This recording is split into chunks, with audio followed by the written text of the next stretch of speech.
Hey everyone, welcome to chapter 3 of Nonviolent Communication, a book that I'm reading, Language of Life by Marshall B. Rosenberg, PhD. It's the second edition that I've got, old used copy. And I'm reading this aloud because I am part of a support group for people who are deep in their shadow work practice. And a lot of us in this group are neurodivergent, and many of us really need some help, like with parallel play for reading. So I'm putting this video out in case somebody gains their motivation by reading along with someone else or hearing it from someone else, that kind of thing. Also wanted to leave it as an option in case everyone has a little different processing speed up here too. And so sometimes by putting things on double time and having that option, the speed in which the information comes in may better match your brain in double time. And then some people's processing may need to be slowed down. So I just want to give that option too by having a video that you can speed up or slow down if you so choose to. Also adding in my commentary, just as I read, if something pops up, I will talk about it. And wanted to make mention too, I'm not a professional reader. I get stuck over words and some really silly ones sometimes. So it'll be funny when that happens. Okay, so we are on chapter 3 right now. Observing without evaluating. Observe. There are few things as important as religious as that, by Frederick Buchner, minister. Thank you, Frederick.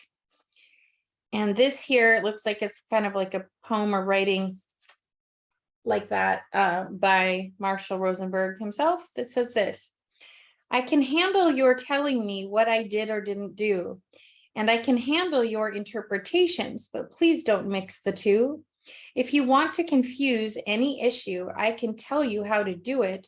Mix together what I do and how you react to it. Tell me that you're disappointed with the unfinished chores you see, but calling me irresponsible is no way to motivate me.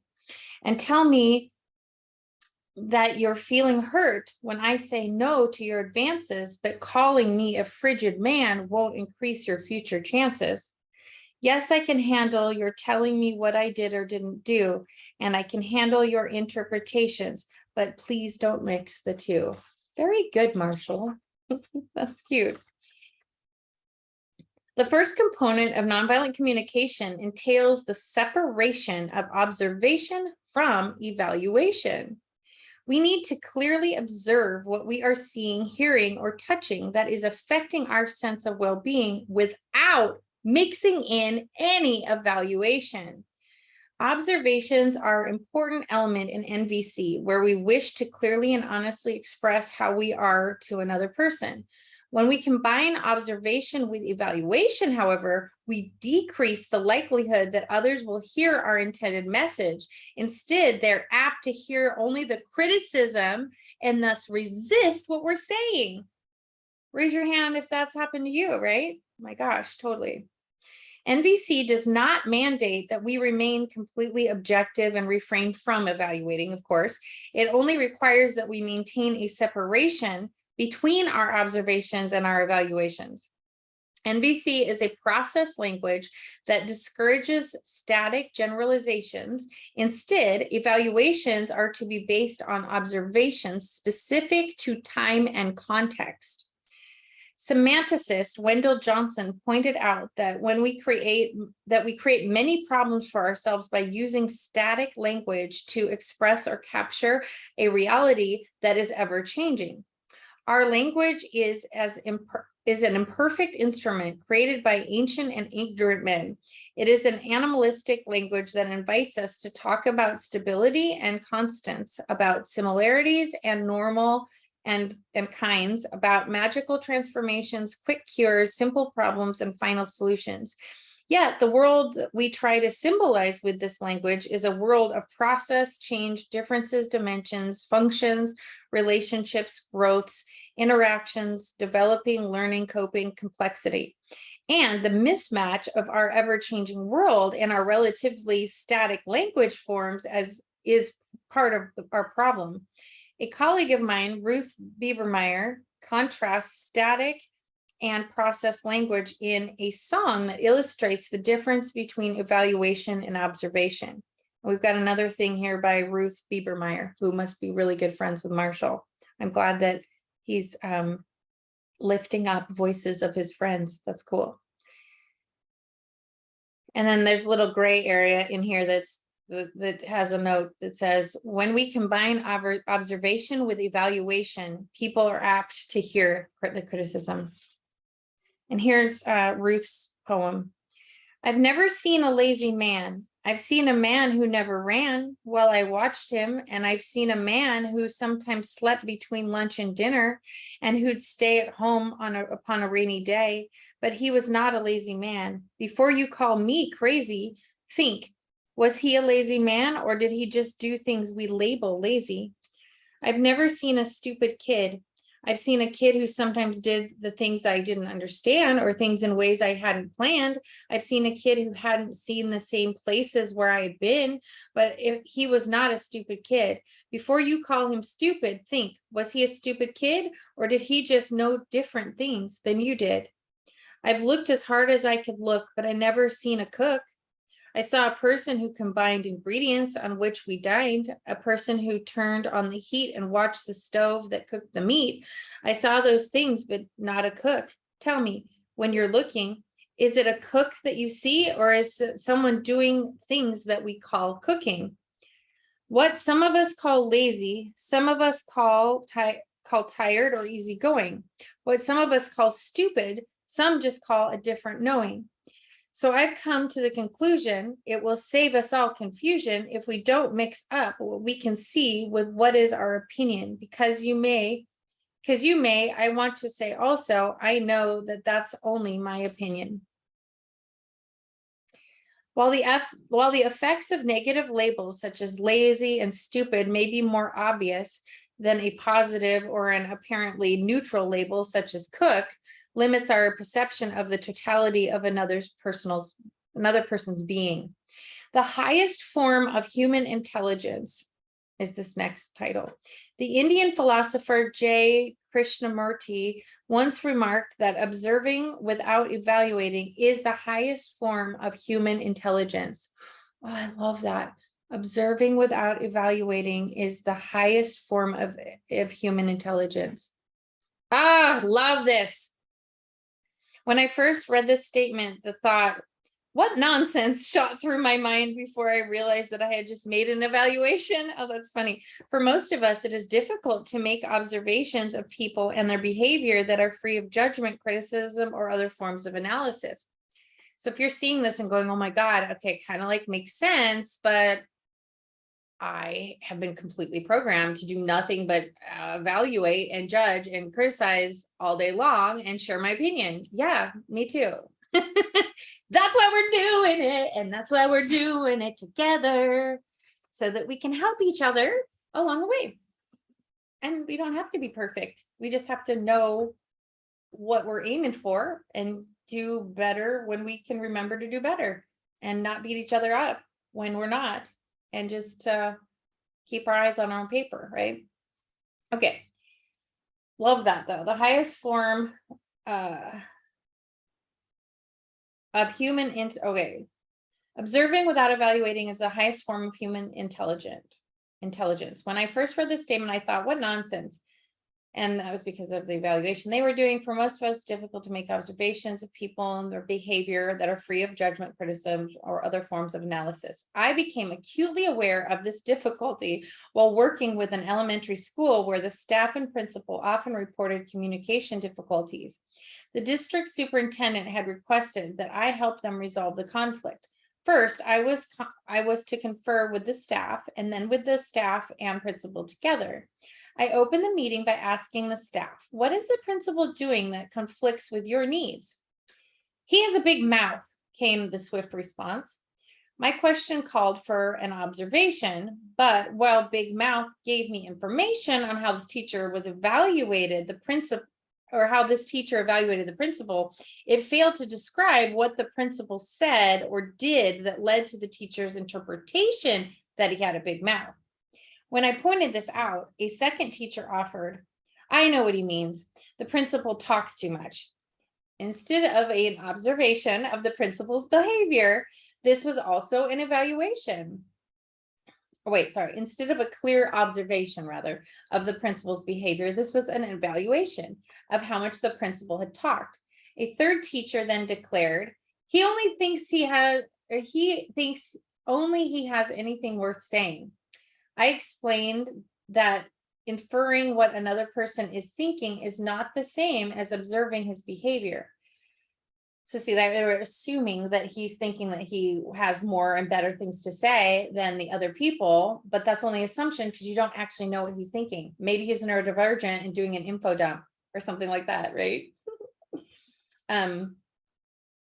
Which also can be registered as insensitive to people that don't like it. So again, those people that it info dumped on because that one's talking too much doesn't mean that the other people might not value and have needs for a different way to communicate. So see what I mean? We can still have our own needs, but we can't always expect that that person can meet our needs. And that's where we take our own responsibility for things. Okay. The staff, hold on. When I pointed this out, a second teacher offered, I know what he means. The principal talks too much. And instead of a clear observation of the principal's behavior, this was also an evaluation of how much the principal talked. A third teacher then declared, he thinks only he has anything worth saying. And I explained that inferring that the other person is thinking is not the same as observing his behavior. Finally, a fourth teacher ventured, he wants to be the center of attention all the time. After I remarked that this too was an inference of what another person is wanting, two teachers blurted out in unison, well, your question's very hard to answer. We subsequently worked together to create a list of identifying specific behaviors on the part of the principal that bothered them and made sure that the list was free of evaluation. For example, the principal told stories about his childhood and war experiences during faculty meetings, with the result that meetings sometimes ran 20 minutes over time. When I asked whether they had ever communicated their annoyance to the principal, the staff replied that they had tried, but only through evaluative comments. They had never made reference to specific behaviors, such as his storytelling, and agreed to bring these up when we were all meeting together. Almost as soon as the meeting began, I saw what the staff had been telling me. No matter what was being discussed, the principal would interject, this reminds me of the time, and then he'd launch into a story about his childhood or war experience. I waited for the staff to voice their discomfort around the principal's behavior. However, instead of nonviolent communication, they applied nonverbal condemnation. Some rolled their eyes, others yawned, pointed, one stared at his watch. I endured this painful scenario until finally I asked, isn't anyone going to say anything? Or say something? An awkward silence ensued. The teacher who had spoken first at our meeting screwed up his courage. Screwed up his courage. I've never heard that. Screwed up his courage? Wouldn't it be? Anyway. The teacher who had spoken first at our meeting screwed up his courage, looked directly at the principal and said, Ed, you have a big mouth. As this story illustrates, it is not always easy to shed our old habits and master the ability to separate observation from evaluation. Eventually, the teacher succeeded in clarifying for the principal the specific actions that led to their concern. The principal listened earnestly and then pressed, why didn't one of you tell me this before? He admitted that he was unaware of his storytelling habit and then began a story pertaining to this habit. This is funny. I interrupted him, observing good-naturedly, and he was doing it again. We ended our meeting developing ways for the staff to let their principal know in a gentle way when his stories weren't appreciated. Okay, so now there's a bunch of like very worksheety kind of stuff. That's how it looks. In case you don't have a book. The following table distinguishes observations that are separate from evaluation from those that have evaluation mixed in. So we get to practice a little with this. So the communication part is first. So they've got it separated: communication, Then we have example of observation with the evaluation mixed in. And then we have an example of observation that is separate from the evaluation, which I think will be really helpful for all of us. So the communication, first one is use of verb to be without indication that the evaluator accepts responsibility for the evaluation. An example of observation with evaluation mixed in is, you are too generous. An example of observation separate from evaluation in that case would be, when I see you give all your lunch money to others, I think you're being too generous. See, so we get to still have our opinions of it, but that's also evaluating them in a very, very neutral way. It's what you're actually seeing, not what you're trying to, you're separating which I think later that's being too generous, but it's not just claiming that that's the case. It's just saying that I would make a different choice, but it's still keeping that other person with their choice to give their lunch money away, keeping them in free will. Second one, use of verbs with evaluative connotations. So this example would be, Doug procrastinates. And the example of the observation that's separate from evaluation would be, Doug only studies for exams the night before. I'm a lot like Doug. Doug and I get along. The third one is implication that one's inferences about another person's thoughts, feelings, intentions, or desires are the only ones possible. This is a big one, right? Which an example would be, she won't get her work in. She won't get her work in. And then the example of observation separate from evaluation is, I don't think she'll get her work in, or she said, I won't get my work in. See what I mean? Oh, this is so helpful. Next one with communication is confusion of prediction with certainty. And the example is, if you don't eat balanced meals, your health will be impaired. And the example of observation separate from evaluation is, if you don't eat balanced meals, I fear that your health may be impaired. Oh my God, do you see that? Okay, so when you don't eat a balanced meal, your health will be impaired. So see where there's no responsibility? The person's noticing it. They're evaluating what they're doing. They're placing a judgment on the meals, when in essence, the whole reason that we're even projecting on what someone else should be doing on that anyway is because we're not able to see that if you don't do that, it'll impact me some way. And the person that cares about how someone's eating does. What is really happening here is they are fearing them dying or having something bad happen to their health. And if we keep just saying or trying someone else to fix their stuff in a world based in free will, it's to the detriment of our own emotions, which are actually the fear. So by doing this practice, it'll be able to bring us in to identify more of what we're actually feeling about things. All right, and the next one is failure to be specific about reference. Anyway, the example of observation with evaluation mixed in is, minorities don't take care of their property. An example of observation separate from evaluation would be, I have not seen the minority family living at 1696 Ross shovel the snow on their sidewalk.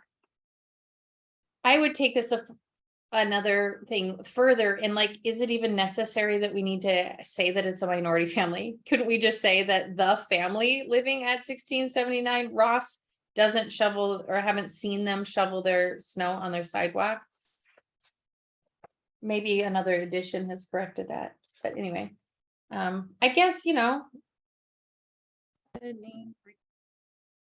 oh, okay. I don't know if you heard me say what is happening, but I guess I got kicked off for a second and it went right back. So I guess it's still recording. Okay. Use of words denoting ability without indicating that an evaluation is being made. So the example here is, Hank Smith is a poor soccer player. And then the example of observation separate from evaluation is, Hank Smith has not scored a goal in 20 games. So we're saying what is actually true in these situations about what we have observed without the evaluation in it. Oh, doesn't it feel so much better to be able to have these options? And then we have a use of adverb and adjectives in ways that do not signify an evaluation has been made. And the example here is Jim is ugly. And then the one without evaluation is Jim's looks don't appeal to me. Oh my God. Do you see how this still works? We're not losing any of ourselves. We're not like, we still get to have whatever opinions we are. It's not like we have to go around loving and thinking that Jim's are the hottest men in the world. No, Jim's looks don't appeal to me. But if I'm to say Jim's ugly, not everyone thinks that Jim's ugly. So that's not even true. And it's like mean and it's like a violent thing. And do we want to continue to see Jim as an ugly person? No. And then it says, note, the words always, never, ever, whenever express observations when used in the following ways. Whenever I have observed Jack on the phone, he has spoken for at least 30 minutes. I cannot recall you ever writing to me. Sometimes, however, such words are used as exaggerations, in which case observations and evaluations are being mixed. You're always busy, or she's never there when she's needed. When these words are used as exaggerations, they often provoke defensiveness rather than compassion. Words like frequently and seldom can also contribute to confusing observation with evaluation. So I guess if we use those things where we're trying to evaluate like a frequency of something, we would just be more specific. Like, I noticed that you haven't shown up for the last 3 meetings, instead of they never show up for meetings, right? Okay, so, and now there is more ideas of frequently and seldom. It says words like frequent and seldom can also contribute to confusing observation with evaluation. And then it has evaluations and observations. It's beginning on this page, and I would imagine goes to the next a little, but maybe not. Maybe it's just this. So the evaluations say you seldom do what I want. And the observation part would be the last 3 times I initiated an activity, you said that you didn't want to do it. Just think about communicating that with someone. You seldom do what I want. Yeah, of course they're going to be defensive and they're going to come immediately at you with why they haven't, why they're just in doing what they're doing, or they'll tell you all the times in which they did do what you want in defensiveness, which doesn't ever really solve anything. But if we say, hey, the last 3 times that I initiated an activity that you said that you didn't want to do it, there's a vulnerability in that. And I would even say, and I bet I'll go into maybe further in the book, like, then we go into how we feel about that and then what our needs are with it. But I love that the book's breaking it down in the exact order that we need it to be. And that first one is really getting in touch with how we're evaluating things, how things are loaded in what we're saying. So I love this. And then the other one is he frequently comes over, was an evaluation.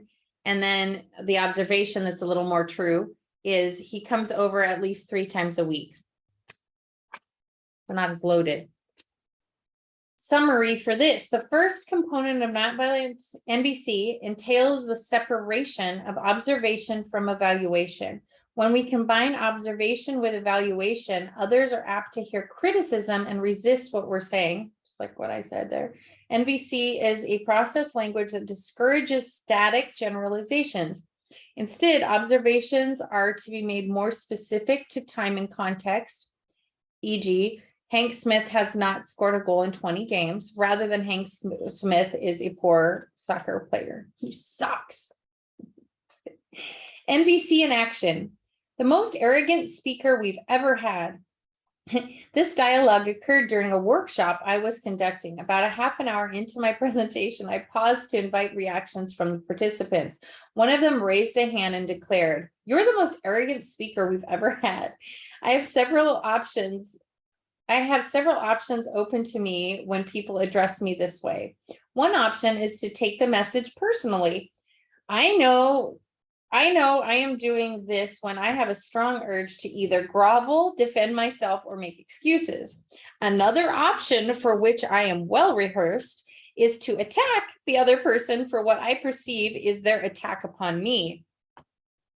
Raise your hand if that makes sense, right? Oh my God, this is so exactly what we all do all the time. I chose a third option by focusing on what might be going on behind the man's statement. Okay, so Marshall says, guessing at the observations that he was making, are you reacting to my having taken 30 straight minutes to present my views before giving you a chance to talk? The guy says, no, you make it sound so simple. And then Marshall says, trying to obtain further clarification, are you reacting to my not having said anything about how the process can be difficult for some people to apply? No, not some people, you. So you're reacting to my not having said that the process can be difficult for me at times? That's right. And then Marshall says, are you feeling annoyed because you would like, are you feeling annoyed because you would have liked some sign from me that indicated that I have some problems with the process myself? And then the man, after a moment's pause, that's right. And then Marshall, more relaxed now that I'm in touch with the person's feeling and need, I direct my attention to what he might be requesting of me. Would you like me to admit right now that this process can be a struggle even for me to apply? And the man says, yes.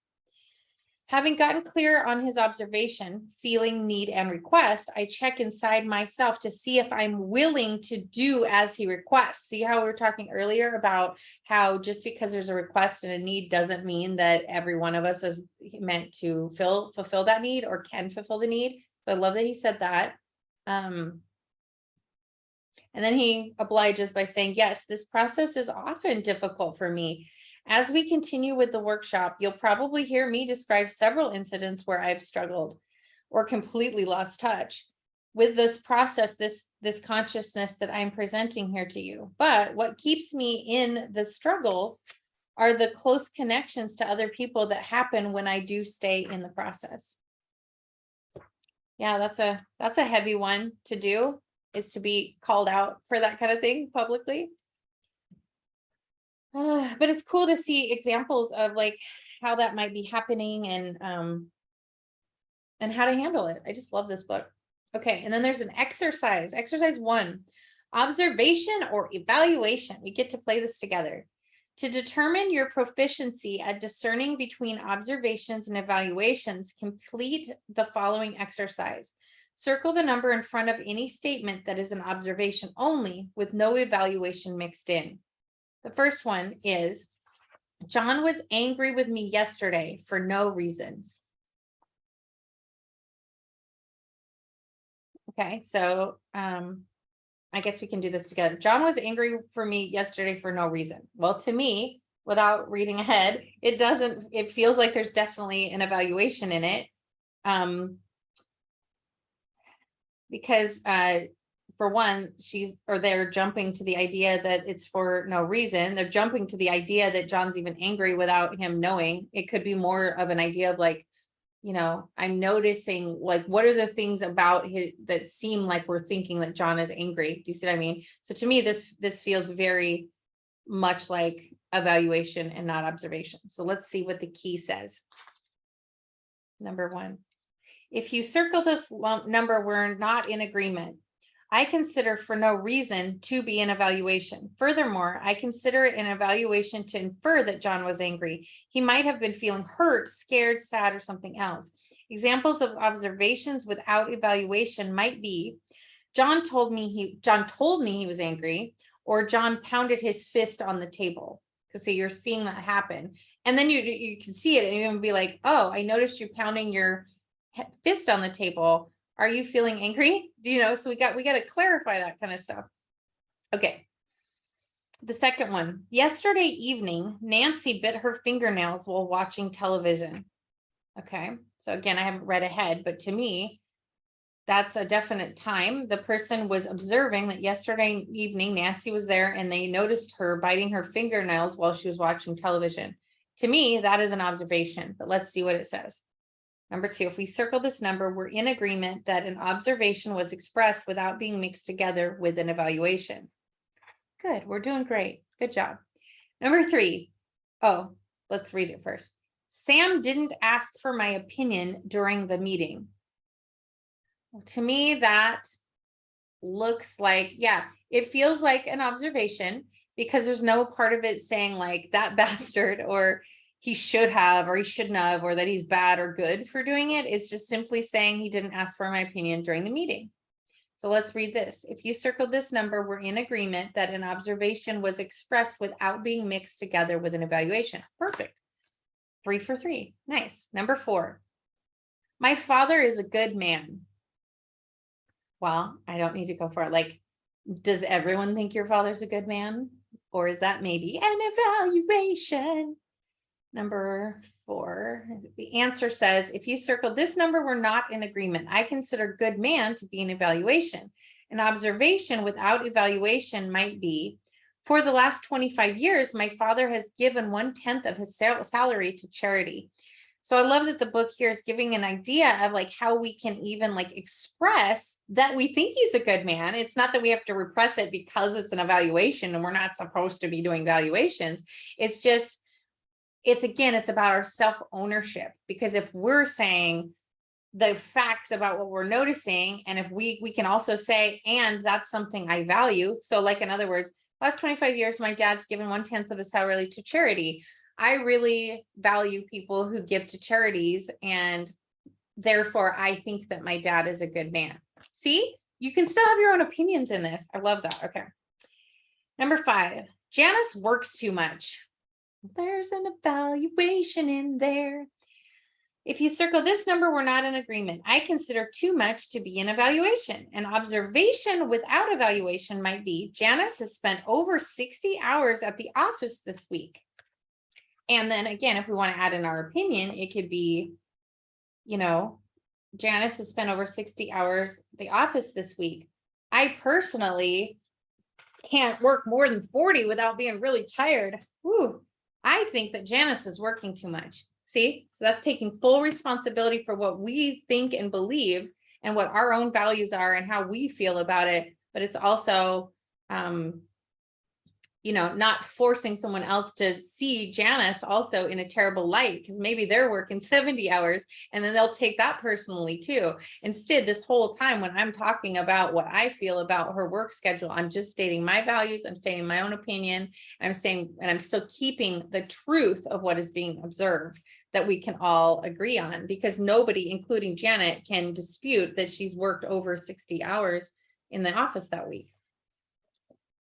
I would also beg to say that this work also really does illuminate truth from opinion.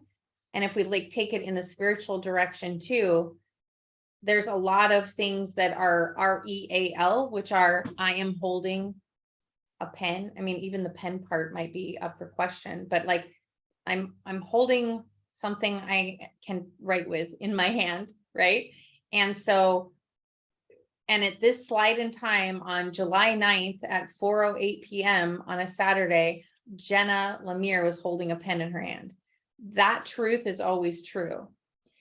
But somebody else coming here seeing it, they might say she's holding they might have thought it was a pencil, or they might be thinking that they might say it's a blue pen. They might see it as, I don't know. I mean, I guess a lot of people would probably agree that this is a pen, but you know what I mean? Like I could also say that about my phone, and somebody else might say something like, oh, she was holding her BlackBerry, or she was holding her Droid, or calling it something different, or that kind of thing. When it's like, then it becomes opinion or valuation stuff. But true truth is always true in that it can't really be questioned. So that's what I'm liking about how the non-evaluation thing, it's just the facts.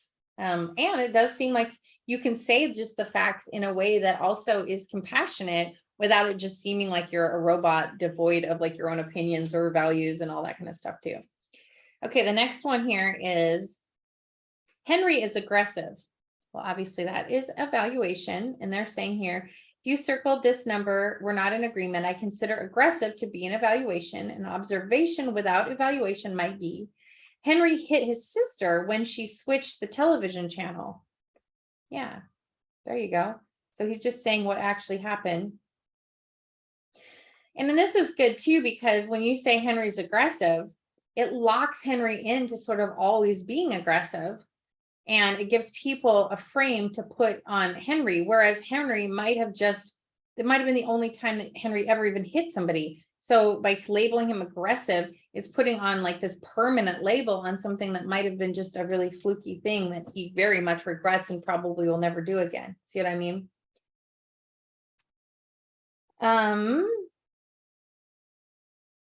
Number 7, Pam was first in line every day this week.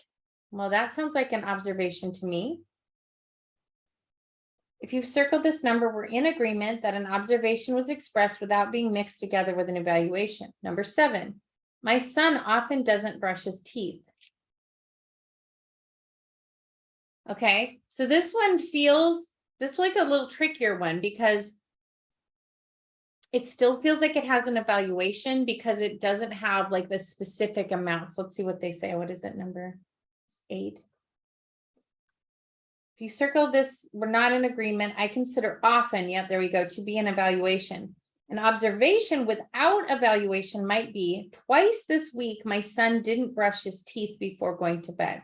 Yep, there we go. See, we're all smelling out these evaluations together easily, more and more easy all the time. Number 9, Luke told me I didn't look good in yellow. Ooh, this is an interesting one too, because that could be like actually like a fact, because he's not saying that son of a bitch, Luke, I can't believe he told me I didn't look good in yellow. And it might have been crappy that Luke said that, but is it maybe it's still an observation? I think if the person had said that and then said, and that pissed me off or something like, or like, and he shouldn't have, that would be more of an evaluation. But let's see what he says here. These are getting trickier, huh? 9. If you circle this number, we're in agreement that an observation was expressed without being mixed together with an evaluation. Okay, cool. So got it right still, but in other words, look, see, so all of these are not maybe as cut and dry. It might take a moment, but we want to create that pathway in our brain of where we're going to just like, is this an evaluation? Is this an observation? Is it an evaluation or observation? The more that we can open up and start practicing that space, the more we'll get in the pattern of doing it. We may not succeed every time, but that's okay. We're at least contemplating and we're starting to hunt for more of an observation versus an evaluation. My aunt complains when I talk to her or when I talk with her. My aunt complains when I talk with her. Okay, so to me, it's mixed with an evaluation. It may be true that the person does complain when she talks to her, but the person I think could have been more specific. And think about this, if we're saying that to someone else, my aunt complains, what was it? When I talk to her, there's still kind of a judgment or a label we're putting on there as if her aunt is a complainer, which frames the other person from seeing them that way and is not taking really ownership in with, I think that she maybe complains too much. Do you see that one? So I think this is another tricky one, but I do think that there's going to be a bit of evaluation. Let's see what he says. If you circle this number, we're not in agreement. I consider complaints to be an evaluation. An observation without evaluation might be, my aunt called me 3 times this week and each time talked about how people treated her in ways that she didn't like. There you go. Okay, so that's also putting her aunt off the hook. It's saying what's happening. It's also saying, and again, further in the book, I know we're going to get into the feelings and we're going to get into the needs that come up from that, because like, I'm sure we'll have feelings when we talk to someone that only ever complains, that'll come up, and probably those feelings too will cause us to feel like we may have a need where we might have to reach out and just be like, hey, I've noticed that the last 3 times that we've talked on the phone, you were saying a lot of things about people that you weren't liking. And when that happens, I feel, well, I don't know, because I'm still learning how to do this too, but like, when I notice that, I feel fear, I feel, by labeling our own emotions on that. And then after owning those emotions too, we could say something like, would it be okay if we had a little bit more back and forth conversation, or would it be okay if you asked me first to hold space for you if you're going through something tough, or, those kind of things. So we can definitely make it so that we don't have to sit and listen to someone complain all the time, but that we can also say it in a very compassionate way, devoid of evaluation. And by being devoid of evaluation, we then, every time we see our aunt, it's not going to be like, oh, that complainer anymore. It'll just be the facts, which is she has complained 3 times in a row. Then I match my own needs, my own feelings with it. And then from that place, I can speak to what it is that I'm actually wanting. And then there's actual room for that to happen, and for it to switch to where it's not an absolute anymore that she's a complainer. In fact, she might be the best conversationalist ever to have, and that we just happen to catch them at a tricky time where they had a lot to complain about in those moments. So it doesn't like keep the aunt as the complainer like permanently. So I love this. This is so good. And then this chapter ends with another poem. This author is unknown, and it's called The Mask. Always a mask held in the slim hand whitely. Always she had a mask before her face.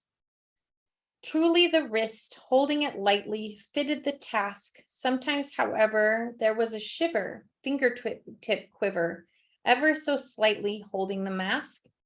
For years and years and years I wondered, but not dared to ask. And then I blundered. I looked behind the mask to find nothing. She had no face. She had become merely a hand holding a mask with grace.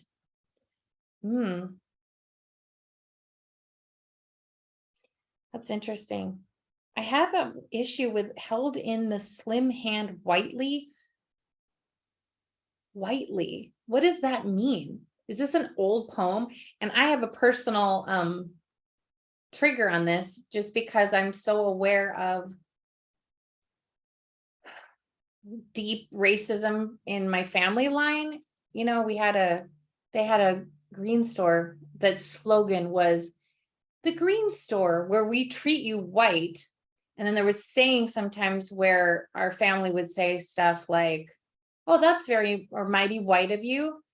And like, I just want to completely like own that happened in my ancestry. But now, as you notice, I'm like looking at this. What exactly is this meaning? I'm not even trying to evaluate too much. I'm just simply asking, and does that need to be used? And you can even see here that why it triggered me personally is because I am evaluating. I am noticing that, oh, how do I even do this? So with my family, I've heard stories, because I actually wasn't there. I've heard stories that the slogan of something my ancestors owned had a statement on it that I believe, see, this is, okay, how do I own this? That I see as being racist, and therefore sayings that I don't want to continue. So I'm taking responsibility for that. Because otherwise, if I just say that my family had a racist slogan, what we're doing is we're framing my family as just fundamentally being a racist all the time. It doesn't give any room. It causes me to only thinking of them, whereas there were racist things about it. And it just doesn't give any room for change in that way.